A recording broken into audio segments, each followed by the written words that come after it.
तर्क एक ऐसा हथियार है जिसका प्रयोग दूसरों को गलत साबित करने के लिए किया जाता है। यदि आपको किसी को चुप कराना हो या बहस जीतनी हो, आप तर्क का ही प्रयोग करेंगे। यदि आपको किसी को समझाना हो, तब भी आप तर्क का ही प्रयोग करेंगे। जब पेरेंट्स बच्चों को डांटते हैं और बच्चा चुपचाप सुनने की बजाय तर्क देता है, तब कहते हैं जबान लड़ा रहा है। आप लॉजिक को किसी भी एंगल से देखेंगे तो जवाब एक समान ही मिलेगा।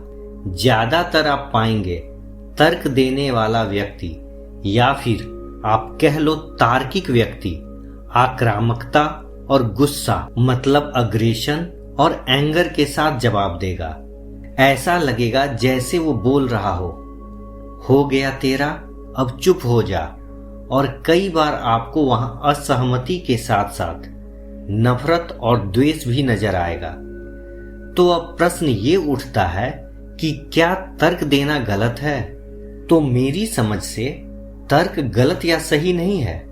इसके प्रयोग करने वाले लोग गलत या सही होते हैं। जब इसका प्रयोग शालीनता से धैर्य के साथ किया जाता है, तब यह संवाद बन जाता है। और जब इसका प्रयोग किसी को अपमानित करने या चुप कराने के लिए किया जाता है, तब यह विवाद या बहस बन जाता है। हर कोई तार्किक व्यक्ति को समझदार और ज्ञानी व्यक्ति समझते हैं, जबकि तर्क का समझदारी से कोई लेना देना नहीं। समझ अपनी अनुभव से बढ़ता है। समझदार व्यक्ति अपनी बात को धैर्य के साथ रखता है। यहाँ दो लोगों के बीच शांत भाव का संवाद होता है, जबकि एक तार्किक व्यक्ति अपनी बात को किसी पर थोपता है।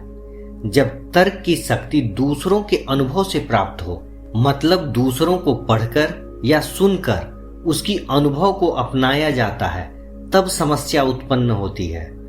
मतलब एक व्यक्ति जो घर बैठे हर विषय पर दूसरों को पढ़ रहा है और उस इंफॉर्मेशन को अपने अनुभव की तरह प्रयोग कर रहा है, ऐसे व्यक्ति स्ट्रेट लाइन में चलते हैं।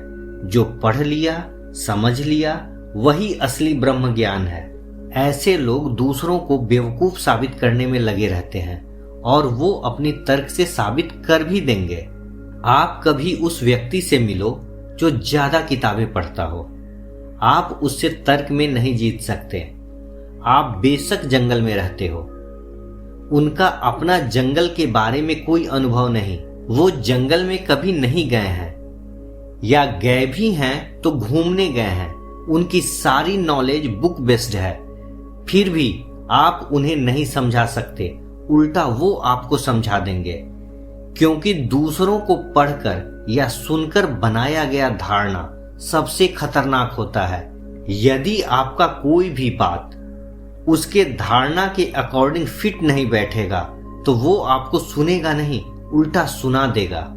मेरा भी एक बार एक ज्ञानी से पाला पड़ा, जो कि खुद कभी दिल्ली से बाहर नहीं गया। उग्रवाद के टॉपिक पर बात हो रही थी। मैंने अपनी बात रखी, जो कि उसे पसंद नहीं आया, और उसने ऐसा रिएक्ट किया जैसे मैंने बाहुबली की तलवार को हाथ लगा लिया हो। वो मुझसे भिड़ गया और केबीसी स्टार्ट कर दिया। और पहला प्रश्न दागा, बता इंडिया में टोटल रेड जोन कितने हैं? मुझे नहीं पता था, तो मैंने बोल दिया मुझे नहीं पता। तो उसने बोला, जिस बारे में पता न हो उसके बारे में तुम बोलते ही क्यों हो?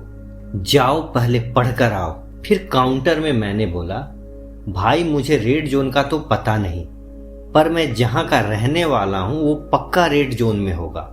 फिर मैंने उसे अपने गांव के बारे में बताया। उसके बाद भी उसने नहीं छोड़ा, उल्टा सुना दिया, तुम प्रिविलेज्ड लोग हो, क्या जानोगे। एनीवे, हमारे बीच हुई इस बहस से यही पता चलता है कि तर्क किसी की बात को समझने से ज्यादा दूसरों को अपनी बात समझाने के लिए प्रयोग होता है। तर्क एक ऐसी दो-धारी तलवार है जो खुद की तर्क से खुद को भी काट देता है। जब तर्क का उद्देश्य सही बातों को समझाना हो या कोई दूसरे पहलू को दिखाना हो, तब यह गीता ज्ञान बन जाता है। और यदि उद्देश्य किसी का मुंह बंद कराना हो या किसी को अपने तर्क के दम पर राजी कराना हो, तब यह अहंकार बन जाता है।